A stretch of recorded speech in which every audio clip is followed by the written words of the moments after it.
Dans les titres de l'actualité ce soir sur Canal 3 Bénin, la journée internationale de la jeune fille qui sera célébrée demain lundi, comme c'est le cas à la date du 11 octobre de chaque année. Et pour cette édition 2021, le thème retenu est Génération numérique, notre génération. À la veille de cette journée, le représentant résident de Plan International Bénin nous a accordé une interview que vous suivrez dans ce journal. Nous parlerons ensuite de la Chambre de commerce et d'industrie du Bénin et de sa tribune d'échange dénommée Café Débat. C'est une rencontre entre les entrepreneurs et les hommes des médias qui s'inscrit dans le cadre de la célébration du mois du consommation local au Bénin. L'événement a été organisé en début de week-end sur le thème Comment valoriser le consommation local. Ali Moumouni et Moufid Saboran nous en rendront compte dans un instant. Et puis nous ferons un clin d'œil à l'histoire pour évoquer un baobab de l'humour au Bénin. Il s'agit de Deoumon Adjagnon alias Baba Yabo, décédé il y a 36 ans maintenant. Aujourd'hui, Emma Khoronou et Thibaut Akholoupe nous emmènent à la découverte de ce monsieur qui a fait tordre de rire les Béninois dans les années 80. Et ce sera en fin de journal. Voilà pour le sommaire. Bien bonsoir et bienvenue à notre grande édition du soir de ce dimanche 10 octobre de l'année 2021. Une édition que nous allons ouvrir avec un dossier consacré à la jeune fille. Au plan mondial, la journée qui lui est dédiée, c'est celle du 11 octobre de chaque année. Demain lundi 11 octobre donc, la journée internationale de la jeune fille sera célébrée dans les 4 coins du monde. Cette année, le thème retenu est Génération numérique, notre génération. Et à la veille de cette journée, le représentant résident du Plan International Bénin nous a accordé une interview pour faire le point des interventions de cette organisation à la faveur de l'accomplissement des droits, bien sûr, des filles dans le pays. Carl Frédéric Paul est ici au micro de Ouliata Sanoussi et Eder Moupevi.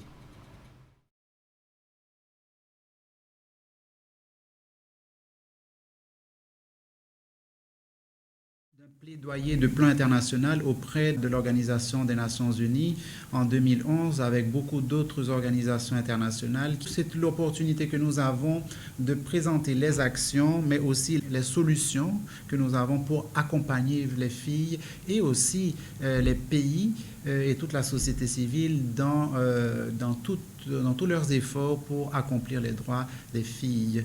Ce rapport examine les incidences positives ou négatives des fausses informations et de la désinformation sur Internet par rapport au leadership des filles, mais aussi par rapport à leur apprentissage. Les femmes sont souvent, et les filles sont souvent dépendantes à des informations disponibles en ligne sur des sujets qui peuvent paraître tabous, c'est-à-dire la sexualité, la connaissance de son corps, le sexe en lui-même, les droits de la fille ou de la femme, le féminisme, etc. Donc du coup, puisqu'on n'en parle pas aussi ouvertement dans notre société, donc la fille naturellement se dirige vers les réseaux sociaux, les médias sociaux où l'information est disponible en un clic et avec toutes sortes de variantes possibles. Donc du coup, ça crée une problématique plus profonde. La fille est exposée par rapport à ça et puisqu'il n'y a personne pour la protéger dans ce sens, donc du coup, elle est beaucoup plus exposée aux difficultés qui pourraient émaner de son contact avec les réseaux sociaux. Donc, inévitablement, la désinformation, moi ce que je l'appelle l'infox, donc l'information toxique affecte bien évidemment l'apprentissage, le leadership des filles, mais aussi leur capacité de s'épanouir. Et je pense que c'est ce qui est regrettable. Tout n'est pas morose, hein. Il y a toujours des opportunités. Nous avons constaté aussi un accroissement du leadership des filles. Elles sont beaucoup plus actives, elles savent manipuler de mieux en mieux les réseaux sociaux, qu'elles commencent vraiment à connaître leurs droits de manière très spécifique. Et ceci montre qu'il faut un investissement important dans l'éducation numérique des filles, dans les programmes d'éducation digitale même. Et je pense qu'ici au Bénin, il y a exactement ces programmes avec les ministères en charge de la question qui s'occupent de cela. Au Bénin, nous avons un arsenal juridique tout à fait robuste qui est mise en application. Il y a beaucoup d'efforts à faire comme partout. Mais sinon, je pense que l'avenir s'annonce brillant pour les filles du Bénin. Nous avons pas mal d'interventions programmatiques, comme vous le savez, dans plusieurs domaines et dans presque tous les départements du pays. Et nous travaillons avec presque 40 000 enfants sponsorisés, mais nous avons plusieurs programmes qui permettent aux filles et aux jeunes femmes d'avoir accès à l'outil numérique. Et ces programmes, premièrement, ce qui est mis en œuvre dans le département du Mono, c'est vraiment un partenariat plan ministère des Affaires sociales et de la microfinance et MTN qui ont permis à ces groupes des associations villageoises d'épargne et de crédit de se numériser. Le deuxième volet, c'est aussi la digitalisation et le e-banking. Et le dernier programme, c'est la maternité digitale. Et ma recommandation pour tout le monde, c'est de signer la pétition. Parce que nous avons une pétition que les filles ont écrite, dont les filles du Bénin, et elles sont disponibles sur nos pages médias et autres sur le website également, sur le site web, et ça permettra de collecter des fonds qui permettront de faire davantage d'investissements dans les programmes d'enseignement scolaire afin de répondre aux besoins spécifiques des filles et des jeunes femmes. L'éducation, c'est un pilier de notre intervention, c'est un pilier du programme d'action gouvernementale également. Donc du coup, on veut aller dans ce sens parce que c'est le futur. Aux acteurs étatiques, je pense que ce qu'ils font est déjà très bon, de continuer ce travail et d'incorporer plus de filles et de femmes dans leur prise de décision parce qu'ensemble, on va arriver à cette société harmonieuse qui permettra à un Bénin d'être révélé dans un futur très brillant. Voilà, c'était Carl Frédéric Paul, représentant résident de Plan International à Bénin. Sur le terrain, Plan International Bénin poursuit ses initiatives en faveur de la protection des droits des filles. En milieu de semaine, il a anticipé la célébration de cette journée internationale de la fille dans son édition 2021. Les manifestations, elles, se sont déroulées au Collège d'enseignement général Bérin Singou. En ligne de mire, le projet dénommé Championne. C'est un projet qui vise la promotion de l'émancipation des filles et l'égalité du genre. Précision, Alassane Arouna et Abdou Sabi Idrisso. Championne. Pour la protection des filles. Championne. La protection des filles contre toute forme de discrimination préoccupe à plus d'un titre Plan International Bénin. À travers cette mobilisation au CEG Béresengou ce jeudi 7 octobre, il entend ainsi célébrer de façon anticipée la journée internationale dédiée à la fille, édition 2021. Les présentes manifestations s'inscrivent dans le cadre du projet dénommé Championne, un projet qui vise à contribuer à la promotion de l'émancipation des filles et l'égalité du genre dans un environnement protecteur à travers la pratique du football. Mise en œuvre par l'ONG Sud-Nord Action, ce projet touche les départements de la Libori, la Takora et la Donga. L'objectif de cette célébration, c'est de faire la promotion de l'émancipation et de la protection de la fille à travers la pratique du sport, notamment le football. La promotion du football en milieu scolaire, une ambition du Plan International Bénin qui se vertue à créer un cadre propice à l'éclosion des droits des filles. Avec l'appui technique et financier de l'Agence française de développement et la FIFA, ce projet qui va impacter 1440 filles et 360 garçons vient en renfort aux nombreuses initiatives départementales, notamment zéro grossesse en milieu scolaire. Zéro grossesse en milieu scolaire. Et c'est ce que nous souhaitons pour cette rentrée scolaire 2021-2022. Nous voulons à la fin de cette année scolaire qu'il n'ait aucune grossesse au CG2. Zéro grossesse au CG. Je voudrais inviter nos filles à prendre conscience de leurs conditions, à se battre, à les améliorer et à renforcer leur résilience par rapport à l'environnement social peu favorable. Cet environnement peu favorable nécessite des actions conjuguées pour parvenir à l'égalité des sexes et l'autonomisation des filles. Et pour y arriver, un plaidoyer a été fait à l'endroit des autorités à divers niveaux. L'appui pour l'enregistrement des associations sportives. Une incitation des communes de votre département à allouer et effectivement mettent en œuvre à partir de 2022 au moins 5% de leur budget en faveur de la promotion de l'émancipation et de la protection des filles à travers la pratique du football. C'est avec émotion que j'ai écouté votre message.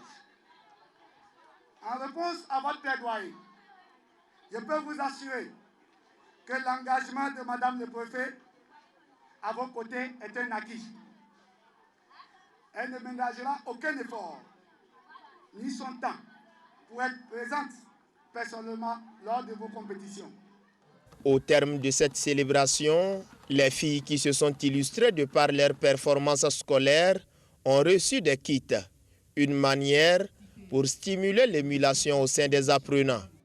Au niveau de Bénin-Singou à Abomey-Calavi, nous allons évoquer le clap de fin de cette formation organisée dans le cadre de la mise en œuvre du projet d'appui à l'insertion socio-professionnelle des jeunes filles déscolarisées sans emploi et surtout sans soutien familial dans cette commune. 6 mois de formation sanctionnée par une cérémonie de remise de diplôme et d'équipement d'installation. Cérémonie organisée hier samedi sous les yeux du maire Angelo Amandino, comme nous le disent ici Idrissou Boukari et Henri Ganti. Dans la commune d'Abomey-Calavi, les jeunes filles élèves abandonnent les classes chaque année pour diverses raisons. Le faible taux de revenus des parents à hauteur de plus de 40%, révélé dans une étude réalisée par le docteur Florentino Guederou, l'influence des médias sociaux et les mariages précoces constituent les principales causes de la déscolarisation des jeunes dans la commune d'Abomey-Calavi. Et c'est pour amortir les conséquences de ce phénomène sur le développement de la commune que l'Amicale pour le développement durable et l'Institut de recherche et d'action pour le développement, l'identité des peuples et la paix ont initié et mis en exécution le projet d'appui à l'insertion socio-professionnelle des jeunes filles déscolarisées, sans emploi et sans soutien familial dans la commune d'Abomey-Calavi. Le présent projet est donc une opportunité pour que nos filles déscolarisées quittent désormais la situation de précarité dans laquelle elles végétaient. Il contribue à l'amélioration des ressources de la commune et par ricochet le PIB. Dès à présent, avec ce projet, 22 jeunes filles quittent désormais le chômage et se contribuent à l'atteinte des objectifs de la cible 2 de l'EDD1. Réduire de moitié au moins la proportion des hommes, la proportion des femmes et des enfants de tout âge vivant dans la pauvreté dans toutes ces dimensions. Nous vous promettons de ne jamais abandonner notre métier car grâce à ce projet, nous nous sommes constitués en entreprise coopérative afin de gagner notre vie et de faire sortir d'autres couches vulnérables de la situation de précarité dans laquelle elles végètent. Durant 6 mois qu'a duré la formation, 22 jeunes filles de 5 arrondissements de la commune ont été outillées en make-up, graphisme et shooting. À cette cérémonie qui met fin à leur formation, les bénéficiaires du projet ont reçu des attestations et des kits d'installation. Le projet est financé par l'ambassade de France au Bénin. Le développement économique doit concerner l'ensemble de la population. C'est pourquoi les enjeux liés à l'égalité entre les femmes et les hommes, à la jeunesse, à la réduction des inégalités et plus particulièrement à l'accès à la formation et à l'emploi pour tous sont au cœur de la coopération entre la France et le Bénin. Les objectifs que nous partageons avec les autorités béninoises, avec nos autres partenaires au développement et avec vous, organisations de la société civile, est de ne laisser personne de côté. Et c'est maintenant que le plus dur commence pour elles. S'installer, travailler, se prendre en charge. J'ai écouté vos doléances. La mairie est présente et jouera sa partition. Pour vos installations, nous allons vous accompagner afin que vous puissiez vivre ce que vous avez appris. Ceci contribue au développement de l'économie locale dans la commune d'Abomey-Calavi. Le soutien financier de l'ambassade de France s'inscrit dans le cadre du Fonds PISCA 2021 qui a pour objectif l'amélioration des conditions de vie des filles et des femmes au Bénin. Pour exprimer sa reconnaissance à l'ambassade de France au Bénin, la coopérative des jeunes filles bénéficiaires du projet a offert ce cadeau à sa représentante. Voilà, joli cadeau.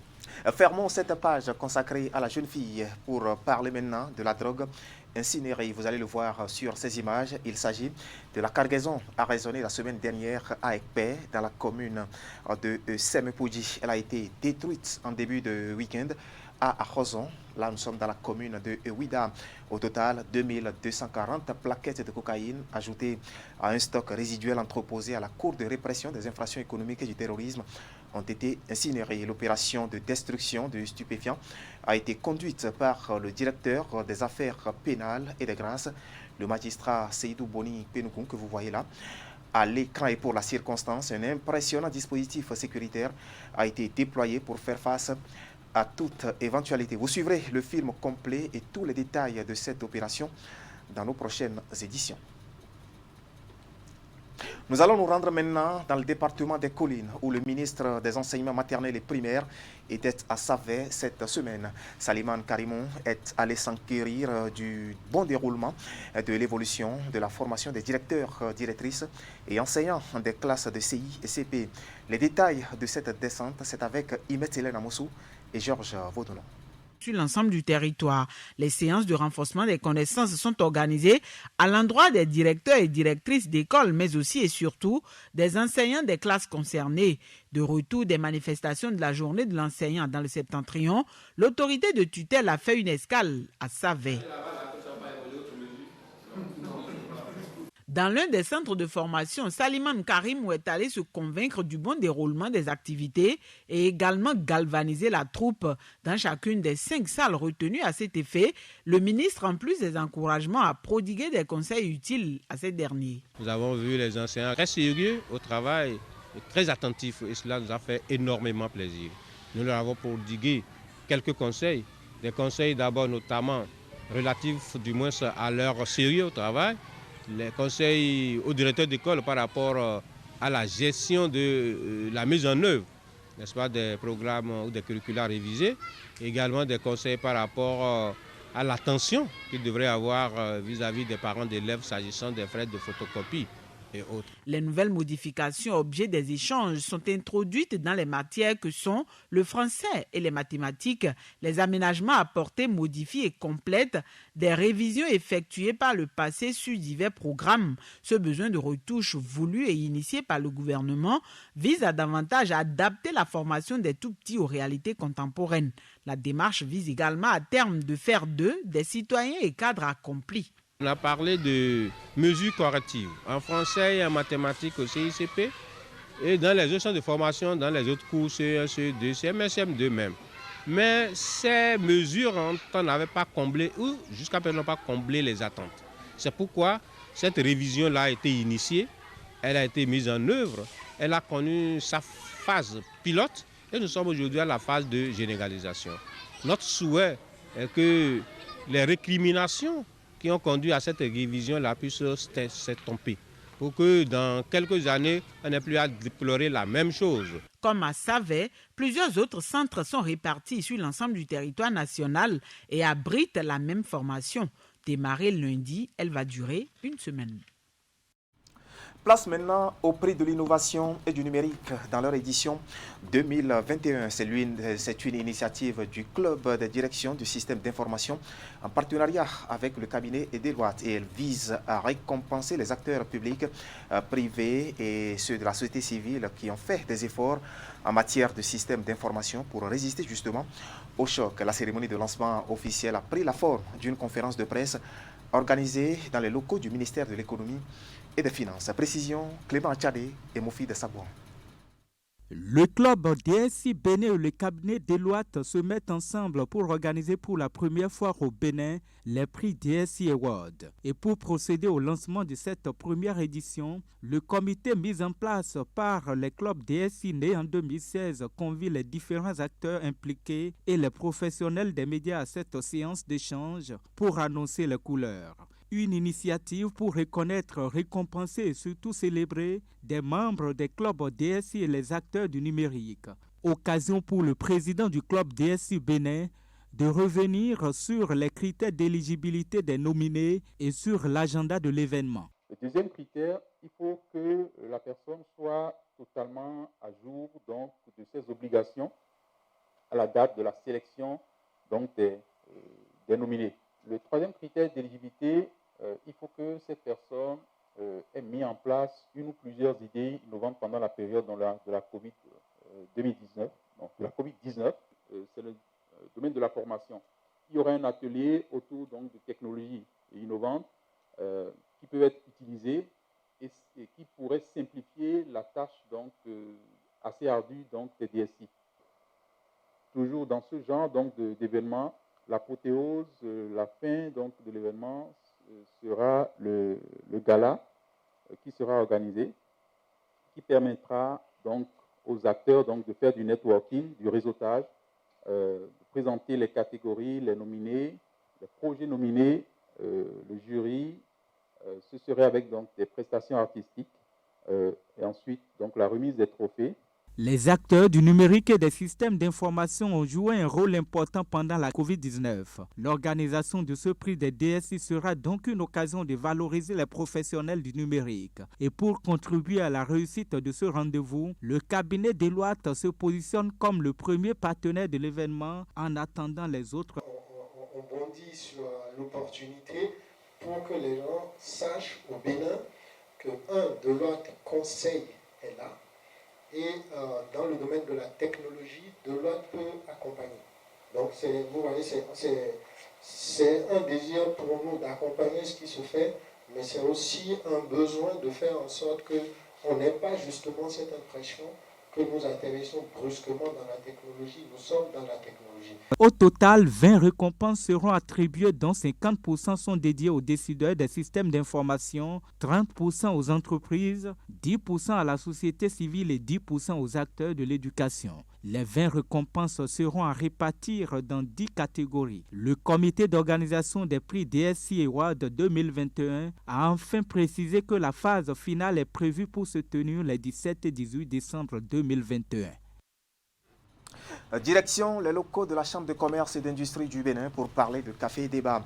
Pour ceux qui ne savent pas ce que c'est, eh bien, c'est une tribune d'échange entre les entrepreneurs et les hommes des médias. Et elle s'inscrit justement dans le cadre de la célébration du mois du consommation local au Bénin. Ce week-end, les réflexions ont tourné autour du thème « Comment valoriser le consommation local ?» Voici les détails avec Ali Moumouni et Moufid Sagou.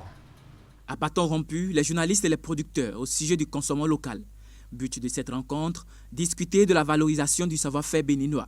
La promotion des produits locaux est le point culminant de ces échanges que la Chambre de commerce et d'industrie du Bénin n'a pas voulu occulter pour cette deuxième édition du mois de consommation local au Bénin. Nous avons remarqué qu'il y a beaucoup de produits de richesse chez nous, mais ce n'est pas connu.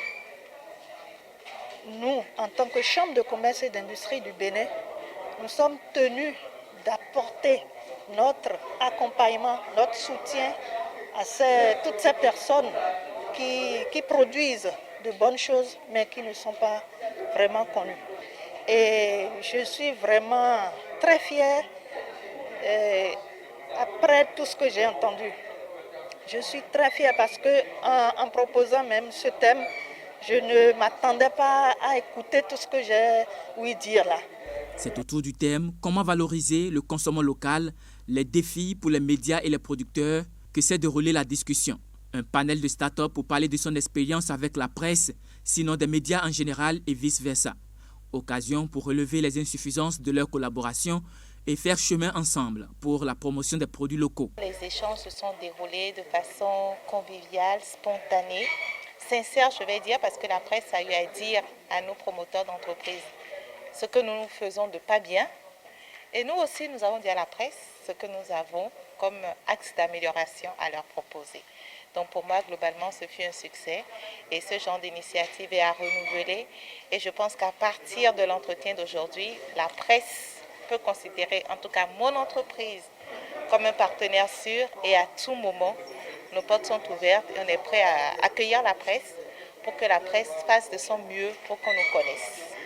Je pense que c'est très important de communiquer avec les gens qui peuvent nous aider à porter le message. Pour moi, les médias, c'est eux qui peuvent nous aider à impulser le changement quand on veut absolument que la population comprenne un certain nombre de choses. Et donc, c'était très intéressant d'avoir cet échange parce que sans les médias, nous, on a beau parler, on a beau travailler sur la qualité de nos offres, ces offres ne pourront pas atteindre vraiment les consommateurs. Et donc, nous espérons vraiment que grâce à cet échange, vous nous aideriez à porter le message et amener nos Béninois, les Béninois, à comprendre que consommer local, ça a beaucoup d'enjeux. Ça a beaucoup d'enjeux en termes de fierté, mais surtout en termes d'impact économique sur notre pays. Cette rencontre entre les hommes des médias et les producteurs sur le consommant local est une première au Bénin. Et la CCIB entend pousser plus loin les réflexions pour l'atteinte des objectifs fixés. Face à la Covid-19, des kits de prévention ont été offerts aux promoteurs de bar Maki à Cotonou, une initiative de l'association des tenanciers de bar du stade général Mathieu Kérékou, accompagnée d'une séance de sensibilisation avec le soutien, il faut le dire, de la Société béninoise de brasserie, et ceci pour soutenir les actions du gouvernement en cette période de crise sanitaire. Précision, Ingrid Day et Eder Roupevi. Une séance de sensibilisation au profit des consommateurs face à la recrudescence de Covid-19.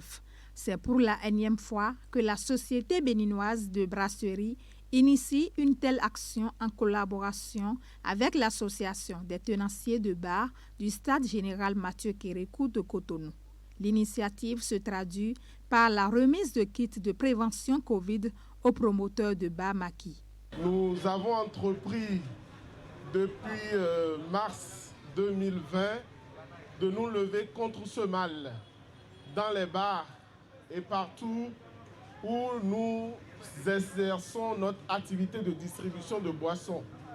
Et quand nous rencontrons sur nos chemins des promoteurs de bars ouverts d'esprit et qui comprennent le message, ça nous intéresse fortement. C'est pour cela que nous n'avons pas du tout hésité quand l'association est venue nous voir une fois encore pour solliciter notre soutien dans la lutte contre le mal de ce moment, la Covid-19. Ils sont au total 100 promoteurs de bar Maki à bénéficier de ce don composé de 100 bidons de solutions hydroalcooliques, de 800 masques de protection, de 100 dispositifs de lavage de mains et de 550 t-shirts de sensibilisation. Une manière pour la société d'accompagner les multiples actions du gouvernement face à la pandémie de Covid-19. C'est un grand effort d'accompagnement qu'ils ont fait ce matin et nous les remercions énormément au nom de tous les promoteurs de bars du Bénin, parce que ce n'est pas au stade seul. Il y a tous les bars pratiquement de la zone de Cotonou qui sont invités ici. Et chacun va repartir avec au moins un kit de lavage des mains. La CEVRA ne se fera jamais prier pour apporter le meilleur d'elle-même autant qu'elle peut, afin que notre activité commune, qu'est la distribution et la vente des boissons de la CEVRA, ne connaisse pas un ralentissement. Donc au quotidien, on se doit de respecter tout ce qui est préconisé afin que dans notre activité au quotidien, on ne se fasse pas rattraper par les entités à charge de la gestion de la Covid-19. Et toujours dans son élan de solidarité, la Sobebra a dépêché sur les lieux une équipe d'agents de santé pour sensibiliser et faire vacciner les acteurs de bar et toute personne désireuse de le faire. La sensibilisation est également faite en langue nationale pour permettre d'impacter tous les acteurs. Voilà, en somme, une forte action de prévention. Du sport maintenant, pour parler de ce séminaire sur l'enseignement, l'apprentissage et l'évaluation de l'éducation physique et sportive. Les assises organisées vendredi dernier visent surtout à renforcer davantage les aptitudes physiques chez les apprenants afin de faire d'eux des citoyens épanouis, équilibrés, en vue de faciliter bien sûr leur insertion sociale et leur ouverture sur le monde. Compte rendu à Siomo Kanya Siongon et Moufid Sabouan. Enseignant-chercheur de l'Institut national de la jeunesse, de l'éducation physique et sportive, inspecteur et conseiller pédagogique étaient en séminaire pour redonner du contenu à leur discipline. La rencontre leur a permis de déterminer un cadre didacto-pédagogique d'amélioration de la démarche d'enseignement, d'apprentissage et d'évaluation. Une démarche qui permettra d'identifier les mesures à prendre en vue de la redynamisation de l'enseignement de l'EPS au Bénin. Je voudrais me réjouir qu'il y a une prise de conscience qui apporte du renouveau. Mais ceux qui devraient penser à tout ça, ce sont les pédagogues. C'est nous qui devrons au demeurant échanger depuis le primaire, le secondaire au supérieur sur ces différents aspects pour redonner à ces activités leur note de noblesse et montrer que nous devons considérer ces activités-là à leur vraie valeur dans le monde contemporain. Les participants au séminaire ont été répartis en 4 commissions, dont enseignement, apprentissage, évaluation, EPS et santé, puis manuel scolaire et EPS. Il ressort des échanges que la discipline a souffert d'un enfermement méthodologique et de l'absence de programmes cohérents qui définissent des liens didactiques devant exister entre les orientations éducatives et les programmes. L'éducation physique et sportive étant perçue par les autres acteurs comme une discipline différente, il est alors important de trouver des solutions aux problèmes qui la minent. Vous connaissez mieux que moi les mots qui minent l'enseignement de cette discipline et qui ternissent son image. Il est donc temps, grand temps, que des réformes hardies soient opérées et que des innovations pertinentes soient mises en œuvre pour permettre à l'EPS d'atteindre ses finalités. Les travaux ont permis aux participants d'établir des règles d'éthique et de déontologie de l'enseignement d'EPS. C'était aussi l'occasion de proposer un mécanisme de prévention et de prise en charge de certaines maladies non transmissibles par la discipline. Voilà un clin d'œil à l'histoire pour mettre un terme à cette édition et c'est pour évoquer le souvenir d'un baobab de l'humour au Bénin. Il s'agit de Deoumon Adjayon alias Papa Baba Yabo, voilà, décédé il y a 36 ans maintenant. Aujourd'hui, Emma Kouronou et Thibaut Akholoupe nous amènent à la découverte de ce monsieur qui a fait tordre de rire les Béninois dans les années 80. Suivez. Elle ne passe pas inaperçue lorsque vous décidez de faire un tour au quartier Agbo-Commun, dans le 1er arrondissement de Porto Novo, précisément au carrefour du Grand Marché.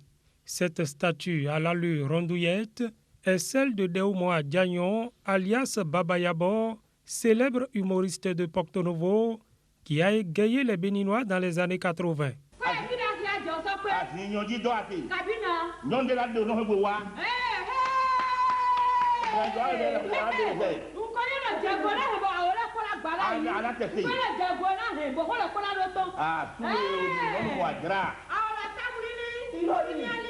Non loin du Grand Marché, au quartier Agbokou, nous retrouvons son célèbre compère de scène, Mamoudou Eissé, alias Mr. Okeke. Dans sa demeure, l'homme garde précieusement les photos et les images de ces moments où les populations se pressaient pour aller suivre les représentations de la troupe Toakonu. Deoumon Adjayon Nuboyiko est un artiste de classe exceptionnelle. Et c'est la troupe Toakonu qui lui a donné le nom Baba Yabo. Papa Planton, elle a donné à son nom mon ami. Papa Planton.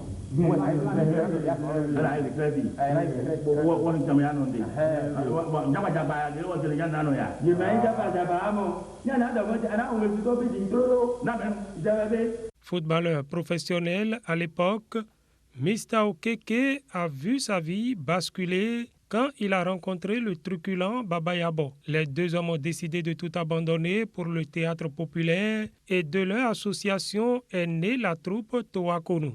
Deoumon Adjayon était un farouche supporter de l'ASSO Kotato, c'est-à-dire que l'association sportive de Porto Novo, qu'on appelait Kotato, dans laquelle moi je jouais. Alors, comme il était supporter, c'est comme ça que nous sommes abordés. Et je lui ai posé la question, je lui ai dit, Voilà que nous sommes ici maintenant, tous nous, en parlant, nous rions. Est-ce qu'on ne peut pas créer une troupe théâtrale?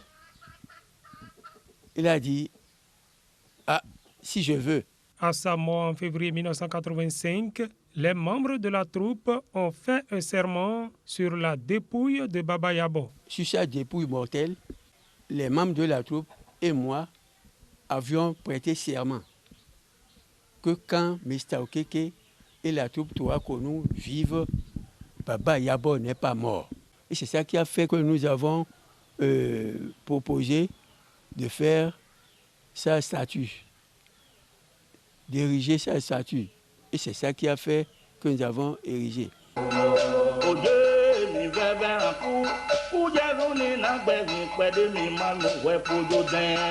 36 ans après sa mort, les Béninois ne se lassent guère des œuvres du grand faiseur de riz qu'est Baba Yabo. Son humour sans pareil a traversé le temps et continue de faire rire jusqu'aux larmes.